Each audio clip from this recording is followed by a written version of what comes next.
C'est un grand plaisir pour moi de pouvoir vous accueillir ici, si nombreux, ici à Münzbach, pour le baptême de notre rose, château de Münzbach, ceci dans le cadre de notre première fête, la rose. Ce merveilleux château, au pied duquel se trouve depuis un an notre roseraie, conservatoire du patrimoine des roses luxembourgeoises, a donné son nom à ce jardin rosier. Aujourd'hui, nous allons baptiser une nouvelle rose à son nom et cette belle fleur portera le nom fièrement dans le monde, loin au-delà de nos frontières. Het muss nicht immer eine Person oder eine Stadt sein oder eine Rose genannt wird. Das neue Rose ist ein Merci an die Lützeburger Stadt, die bereit war, als das wunderschöne Platz zur Verfügung zu stellen, für die Lützeburger Rosen von Haut auf August definitiv daheim zu gehen. Auf diesem Site, den an öffentlicher Hand ist der Erhalt von dem wichtigen Teil von unserem Patrimoine für die nächste Generation gesichert. Der Name Château de Münzbach finden Sie nicht nur mehr an den Broschüren vom Office du Tourisme, aber abhaupt auch weltweit an den Rosenkatalogen. Neben den Freunden von historischen Gebäuden werden in Zukunft auch immer mehr Rosenfreunde aus der ganzen Welt den Weg bei uns bei diesem schönen Schloss an den Park finden. Nous sommes très fiers d'avoir trouvé une marraine et un parrain ayant des lieux avec notre château. Madame Bettina Funk-Brentano, arrière-petite-fille d'un ancien propriétaire du château, sa famille habitait ce site de 1842 à 1863. Mais M. Donny Kalmus va vous en parler plus en détail dans son bref exposé historique. Et M. Xavier Bettel, Premier ministre, représentant l'État, l'actuel propriétaire du château. Merci à vous deux d'avoir pris le temps d'être parmi nous pour cette petite fête et d'avoir accepté de parrainer notre nouvelle création. Celle-ci est toujours le fruit de beaucoup de patience, de savoir-faire et de passion. Chaque année, les hybrideurs produisent des milliers de nouvelles variétés en espérant donner naissance à la rose parfaite. C'est un véritable travail de création artistique qui met en œuvre l'inspiration, mais aussi de longues années d'observation, de réflexion et d'expérience. Aujourd'hui, c'est la 15e rose de la maison Lenz Rose qui est baptisée au Luxembourg. Ces roses, qui sont produites en Flandre, à quelques centaines de kilomètres seulement de notre pays, sont parfaitement adaptées à notre climat et se développent très bien dans nos jardins. Madame Anne Well, obtentrice de la société Lenz Rose de Oudenburg, nous dévoilera dans quelques instants les détails de la naissance de cette jolie fleur qui portera le nom de notre château. Il ne me reste qu'à souhaiter que Château de Münzbach trouve sa place dans de nombreux jardins publics et privés à travers de notre pays et au-delà. Je suis persuadée qu'avec sa beauté et son agréable parfum sucré, elle saura séduire les amateurs de roses. Ich so nicht alle Guten, merci für das Luisteren an ein paar Begrüßungswörter von der Gemeinde.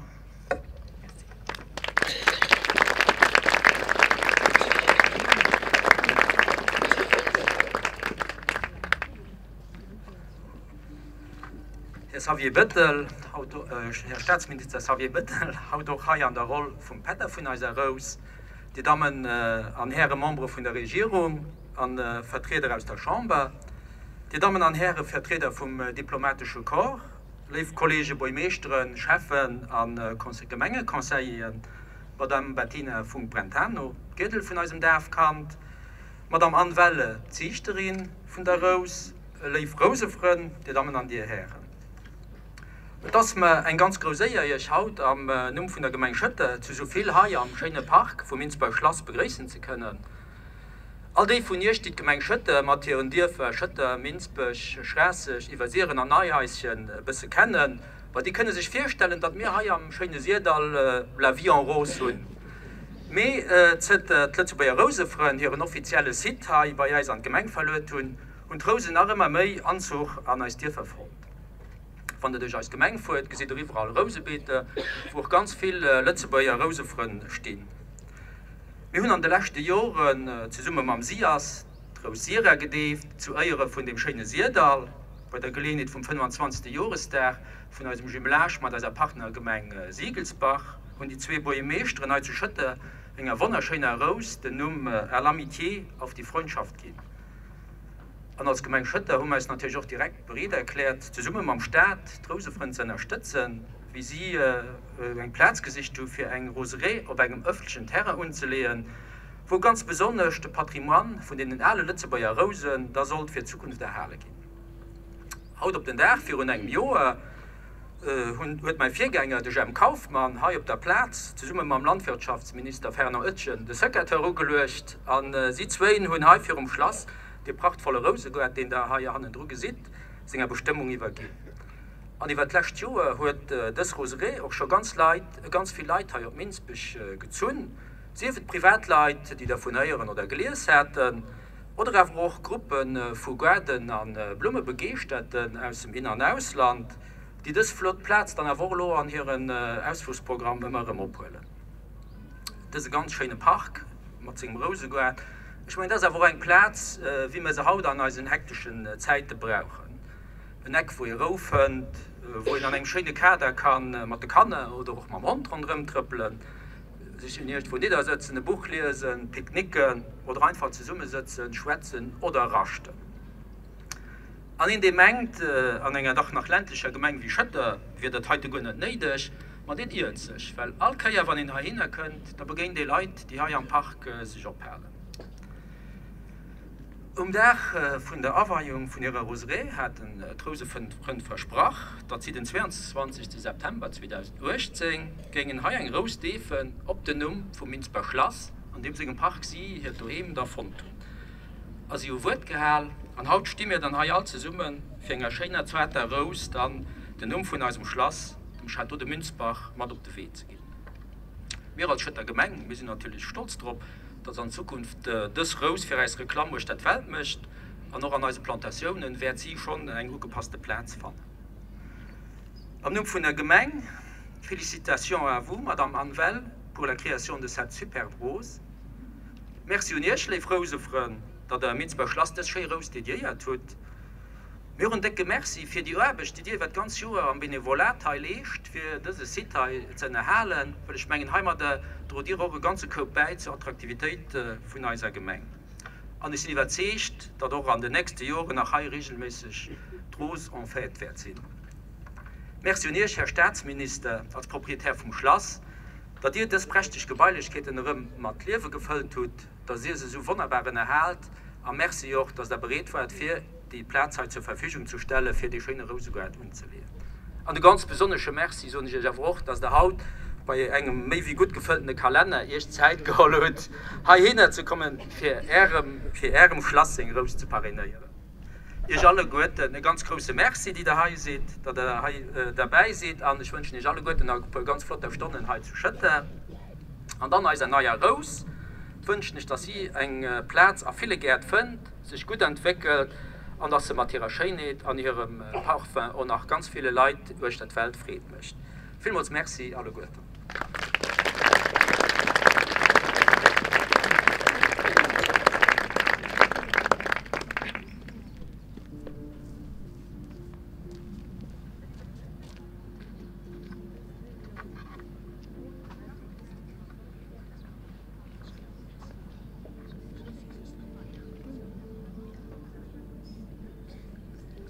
Merci Jean-Paul. Je Maintenant, je passe la parole à Anne-Vel, obtentrice de notre rose. D'accord, merci. Chers amis des roses, nous sommes très fiers que nous pouvons vous présenter un nouveau rosier avec un nom luxembourgeois, Château de Münzbach. Nous avons des très bons souvenirs à tous les visites et baptêmes dans votre petit pays très chaleureux. Je me souviens le baptême du rosier Mondorf-les-Bains, Grand-Duchesse Maria Theresa, Hartum Titzebier, Grand-Duc Jean, Schengen-Rose, Empereur Charles IV, et aujourd'hui, un rosier que je suis déjà pour quelques années et qui reçoit aujourd'hui son nom, Château de Münzbach. D'abord, je voudrais féliciter tous les membres bénévoles du Letzeburger Rosenverein qui ont créé et qui maintenant ont la tâche d'entretenir cette roseraie remarquable. Une roseraie qui donne un joli éventail des rosiers d'anciennes pépinières luxembourgeoises et des nouvelles roses avec des noms d'après votre pays. Choisir un rosier au nom Château de Münzbach, c'est rendre ce lieu immortel et le rendre connu partout dans le monde parmi les amateurs de plantes, parce que le rosier sera distribué entre nos clients et pépiniéristes licenciés dans beaucoup de pays, comme en Europe, l'Italie, la France, les Pays-Bas, Danemark, Allemagne, Tchéquie, mais aussi en Japon et Nouvelle-Zélande. Pour l'hybridation, je me base sur les résultats des années précédentes et je choisis des variétés que j'aime beaucoup. À l'instant, il y a à peu près 80 rosiers dans la serre qui ont servi en mai pour l'hybridation comme plante mère ou comme plante père. Pour obtenir ce nouveau rosier Château de Münzbach, j'ai utilisé comme plante mère le rosier Red Ballerina, un hybride Moschata, et avec des petites fleurs simples et en couleur rouge carmin. Et comme plante père, j'ai utilisé le rosier arbustif moderne Alora, qui a les grosses fleurs roses. Mais quelles sont les qualités du nouveau rosier Château Münzbach? Je commence par les fleurs, qui sont petites, doubles, en coupe, et qui apparaissent dans des très grands bouquets ronds. Les boutons sont d'un jaune léger, et les fleurs commencent en jaune beurre et pâlissent vers le blanc crème. D'abord, elles sont fermées, et puis elles s'ouvrent petit à petit pour montrer leurs étamines. Les bouquets comptent de nombreuses fleurs, mais ils nous surprisent en automne où les bouquets sont encore plus grands que celles de juin ou juillet. Elles ont un parfum léger de fruits et le port du rosier est érigé et légèrement arqué. Son feuillage jeune est teinté de bronze au début, ce qui donne un très joli contraste avec les fleurs. Puis, il devient vert foncé. Le feuillage compte 7 folioles et parfois les gens me disent toutes les branches qui portent un feuillage avec 7 folioles, je les coupe. Mais non, ce n'est pas nécessaire parce qu'il y a des roses avec 5, 7, 9 et 11 folioles. Donc, celui-là, on compte 7. Une caractéristique la plus importante pour moi, quand je sélectionne, c'est la floraison. Je regarde surtout pour une floraison continuelle et abondante, ce qui est le cas avec ce rosier Château de Münzbach. Malgré un été très chaud et sec, ce nouveau rosier et tous les rosiers dans notre roseraie n'ont pas hésité de fleurir et refleurir. Il faut le dire, les roses aiment le soleil. Et quand ils sont bien enracinés, ils ne demandent pas un arrosage et survivent très bien ces conditions exceptionnelles. Une autre caractéristique est sa bonne résistance aux maladies et sa rusticité. Et ensuite, ses possibilités illimitées dans le jardin. On peut le planter comme solitaire, en groupe de 3 ou 5 pour créer un grand bouquet, dans les parterres de plantes vivaces, en haie, contre une clôture, en pot, et on peut l'utiliser comme fleur à couper. Je suis donc très heureuse que je peux éditer ce rosier facile qui s'adapte sur tous les terrains, même les terrains pauvres, et qui ne demande pas trop de soins. Il faut seulement une taille vers la fin mars après le gel. Le raccourcir à 30-40 cm, cela suffit. Vous garderez 5 branches les plus jeunes et comme ça, vous serez chaque année récompensé par de nombreux bouquets. Chers amis de l'association Letzeburger Rosenverein, je vous remercie pour votre invitation et votre initiative. Ce rosier se plaira bien dans les beaux jardins luxembourgeois avec son paysage grandiose et je souhaite à tous beaucoup de plaisir avec le rosier Château de Münzbach dans votre jardin. Merci.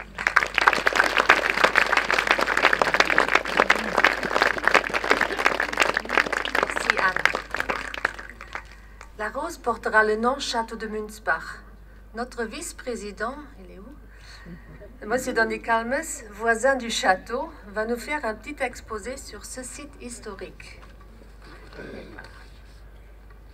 Mesdames et messieurs, chers amis, rassurez-vous, je vais résumer les 240 ans dans les 5 minutes qui me sont imparties. 240 ans de l'histoire de ce château. Ignaz von Bieber, son fondateur, il était originaire de Bohême. En 1775, à l'époque des Pays-Bas autrichiens de Marie-Thérèse, il a construit ce qui est maintenant le château. Il était préposé aux vivres de la forteresse. Et alors, d'Ignaz von Bieber au dernier occupant, 1943, une période noire de notre histoire, le représentant du Reich millénaire, l'innommable Gustav Simon, j'ai dénombré pas moins de 12 familles propriétaires ou résidents. En parcourant cette histoire du château, on constate la parfaite identification avec celle de notre pays devenu nation. En parlant du château, j'y inclus une ferme, des terres et forêts, le tout atteignait à l'époque plusieurs centaines d'hectares jusqu'à l'aéroport. Après les von Bieber et les von Hontheim, apparentés à l'évêque de Trèves, on vit s'y installer Jean-Baptiste Thorn, devenu l'éphémère chef d'un gouvernement installé à Arlon et aux mains de la Belgique révolutionnaire. C'était la période 1830 à 39. Puis, ce fut la période des notaires Funk, et plus précisément des Funk Brentano. Je remercie tout particulièrement Bettina Funk Brentano, descendante de cette illustre famille franco-luxembourgeoise, d'être des nôtres et d'accepter d'être la marraine de notre nouvelle rose. Je me plais à souligner que Bettina recouvrit la nationalité de ses ancêtres et c'est en cette qualité que nous avons le plaisir de l'accueillir chez nous sur cette terre. Parmi les arrière-grands-parents et grands-oncles de Bettina, je note Théophile, qui était un médecin chirurgien qui épousa Sophie de la Roche-Brentano, nièce du célèbre poète allemand Clemens Brentano et de la non moins célèbre Bettina von Arnim. Entre-temps, en 1867, la forteresse fut démantelée et les pouvoirs du grand-duc Guillaume III reconfirmés. Hélas, la guerre franco-allemande ne tarda pas à éclater et Théophile Funk Brentano s'y engagea comme médecin chirurgien, obtenant par la France par la suite en reconnaissance la grande naturalisation. Ses fils, Franz Brentano, né à Münzbach, historien et écrivain renommé, et Louis, médecin, émigreront en France pour y créer une famille célèbre. Bref, un apport intellectuel non négligeable de l'émigration luxembourgeoise, comme le notait Marcel Noppenet. Fort heureusement, cher ami Premier ministre, quelques décennies plus tard, votre famille a largement compensé par son arrivée et par d'autres qui sont arrivés plus récemment encore, cette émigration. Après les Funk Brentano, on vit arriver à Münzbach Paul von Scherff, qui était né à Francfort. Il fut probablement l'homme politique le plus brillant de Münzbach. Il était assistant au début de la régence royale grand-ducale, magistrat, ministre des Travaux publics et du chemin de fer, président du Parlement. Il avait épousé Marie Pescator, fille d'Antoine Pescator, qui était le bourgmestre de Luxembourg. Paul von Scherff entretenant des relations étroites avec le duc Adolphe de Nassau, notre futur premier grand-duc. Lui succédèrent en 1878 et pour 50 ans les Belges ministres, le jeune Jules, père et fils, les deux étaient ministres du royaume. Le dernier ministre d'État anobli par le roi porta le titre prestigieux de Jules le Jeune de Münzbach. Avec lui, et après la Première Guerre mondiale, Münzbach devint le centre de l'annexionnisme belge. Le prince Albert de Ligne, membre d'une des plus anciennes familles princières d'Europe, s'y installa avec comme mission de ramener le pays vers la Belgique. Fort heureusement, la sagesse politique de nos concitoyens en décida autrement par un référendum en septembre 1919 et le prince plia précipitamment bagage, non sans avoir dû écouter lors de la messe dominicale à Chutranche, le jour du référendum, les fidèles entamaient spontanément l'hymne national. Le prince avait compris que le vent avait tourné. La famille Lejeune œuvra par la suite à l'élaboration de l'Union économique belgo-luxembourgeoise et dès 1922, la paix entre nos deux pays était revenue et Münspach devint la résidence officielle de l'ambassade de Belgique.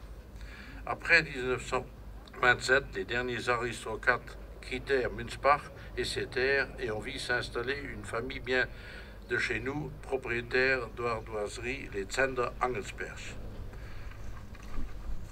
Hélas, la famille Zender mit le château en vente et c'est l'affreux représentant du Reich qui, en mars 1943, Gustav Simon, se porta acquéreur avec l'intention d'y loger un orphelinat allemand.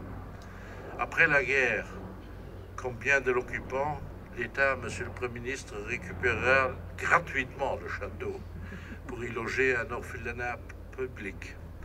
Je passe sur la période actuelle où le château accueille les services administratifs du ministère de l'Éducation et de la Jeunesse pour conclure et formuler le vœu que le gouvernement, ensemble avec la commune de Chutranche, trouve pour ce magnifique château une destination pérenne. Je vous remercie de votre attention.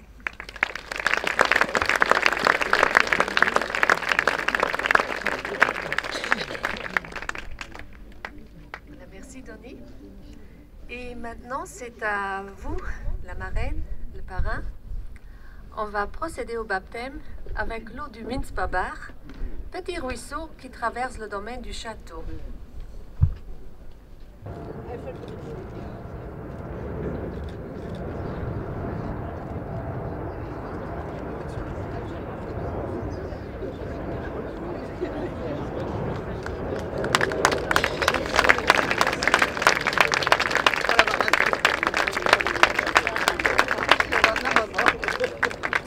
Madame Bettina Funk-Brentano, pourriez-vous nous adresser quelques mots?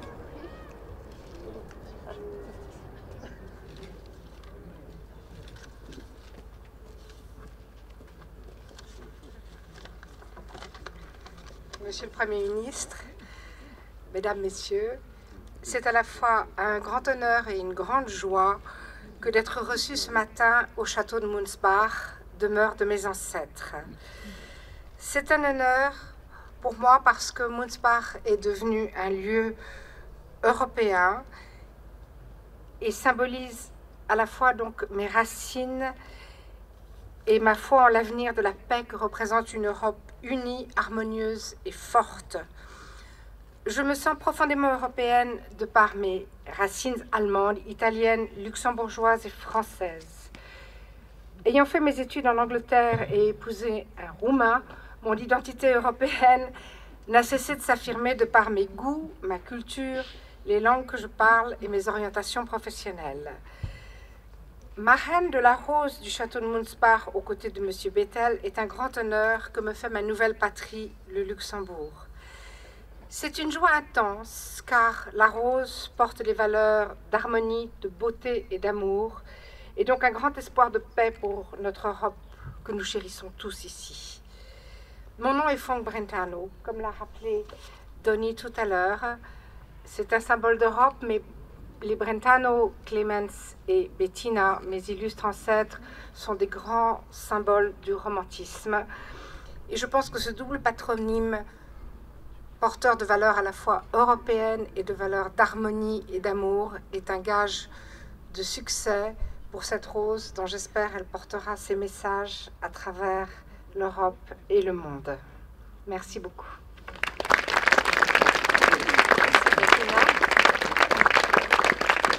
Monsieur le Premier ministre ou Monsieur le parrain, aujourd'hui vous avez le choix. Je vous passe la parole. Tipptopp, schön dann stift zweimal schwätzen. Okay. Verdedigt une ganz grosse merci für cette invitation et je dois vous dire, chère marraine et chère maman de la Rose, que je suis très fier de pouvoir être aujourd'hui parmi vous. Plusieurs raisons. La première raison, c'est que c'est quelque chose, une passion qui est peu partagée. J'ai découvert la rose assez tard, je l'avoue. J'étais avec Claudine Hals, que je vois qui est ici, qui était avec moi au conseil communal, qui nous parlait toujours de la rose, de la rose, de la rose, de la rose, de la rose, de la rose, de la rose. Et je me suis dit, il devait vraiment y avoir quelque chose avec la rose au Luxembourg. Et c'est là que j'ai réalisé l'importance de la rose dans notre pays. Et que beaucoup de jeunes aujourd'hui ne connaissent pas l'histoire liée à la rose et au Grand-Duché de Luxembourg et à l'importance qu'avait la rose, où on était une des capitales, si ce n'est mondiale, du moins européenne, au niveau du patrimoine rosier qui existait au Grand-Duché de Luxembourg.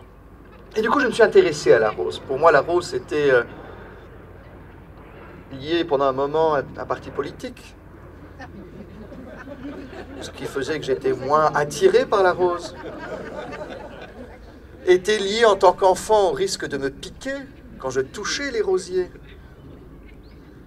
Et j'ai découvert les différences dans la rose.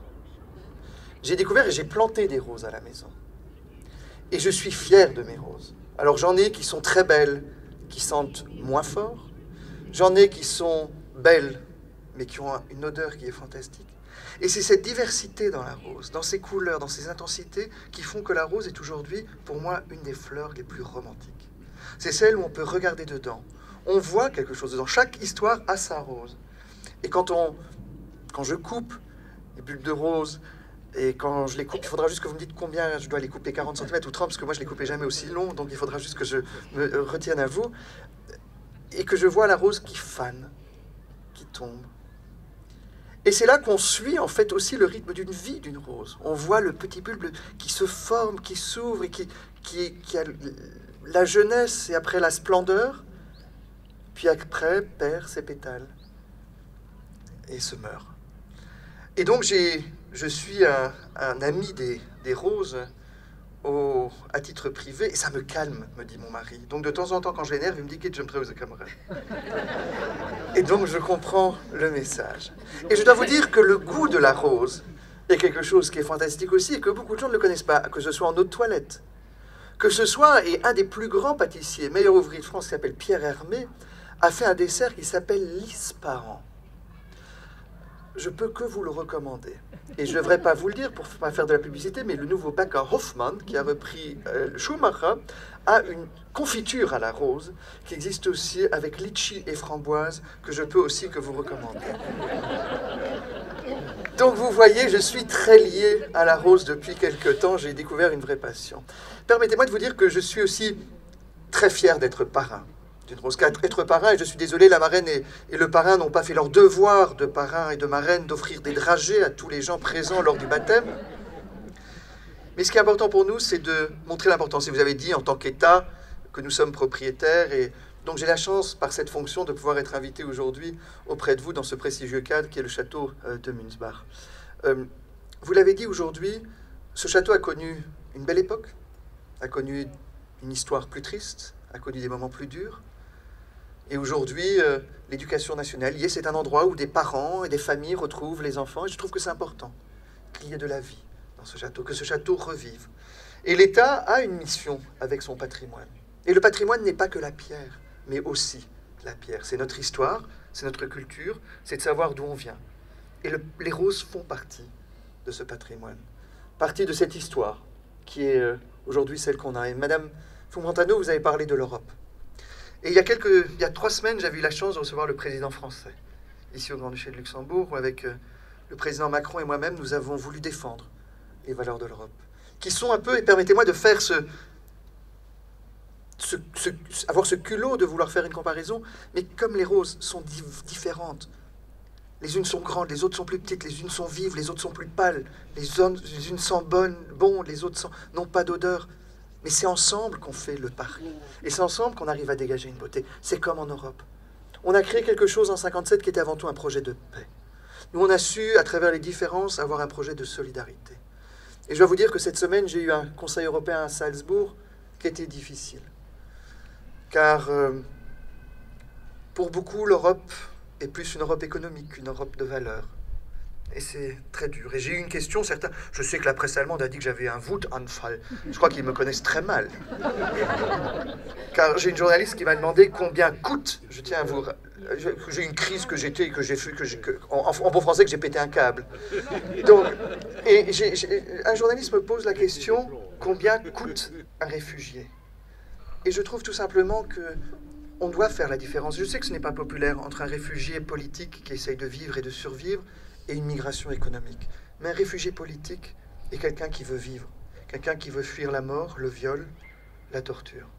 Et je suis désolé que dans un moment de fête, comme aujourd'hui, je dois en parler. Pourquoi? Car nous avons de plus en plus en Europe des pays dans lesquels les cicatrices de notre Deuxième Guerre mondiale sont en train de disparaître. On les oublie. Et étant sur un site ici, et vous avez parlé de Gustave Simon, ce qui s'est passé ici au Grand-Duché de Luxembourg, où des gens ont été déportés parce qu'ils étaient juifs, parce qu'ils étaient de gauche, parce qu'ils étaient résistants, parce qu'ils ne partageaient pas l'idéologie nazie, fait partie aussi de notre histoire. Ces cicatrices ne doivent jamais se fermer. Et c'est pour ça que je demande à tous et à chacun de toujours réfléchir à notre passé. Car l'histoire doit nous permettre d'apprendre. Et surtout pas d'oublier, et surtout de ne pas recommettre les mêmes erreurs qu'auparavant. Merci beaucoup, Madame les responsables, en tout cas, et Madame la Présidente, Monsieur le Bourgmestre, Mesdames, Messieurs les élus, Mesdames, Messieurs, de nous avoir permis aujourd'hui, à Madame Fung-Brantano et à moi-même, de partager cette joie de ce moment du samedi matin avec vous, et tout de suite de la manière la plus agréable, avec des roses. Schönen Dank.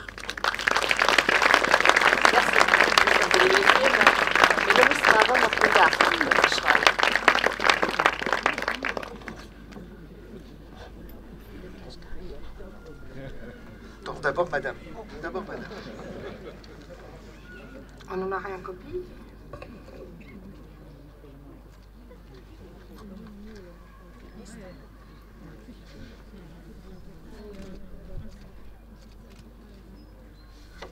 Andries, Anne.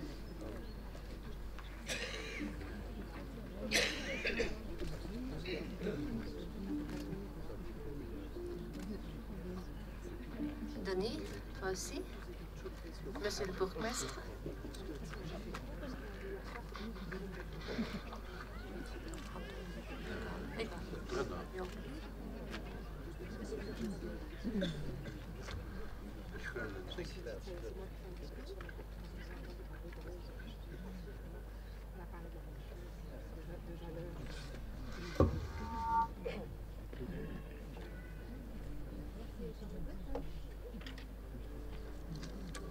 Pour clôturer, il me reste qu'à vous adresser un grand merci für allem denen, die geholfen haben, das Fest heute zu organisieren. Et à vous tous qui nous avez rejoints aujourd'hui pour célébrer ce baptême avec les Lützeburger Rosefreunde. Je vous invite maintenant à prendre ensemble le verre de l'amitié. Merci.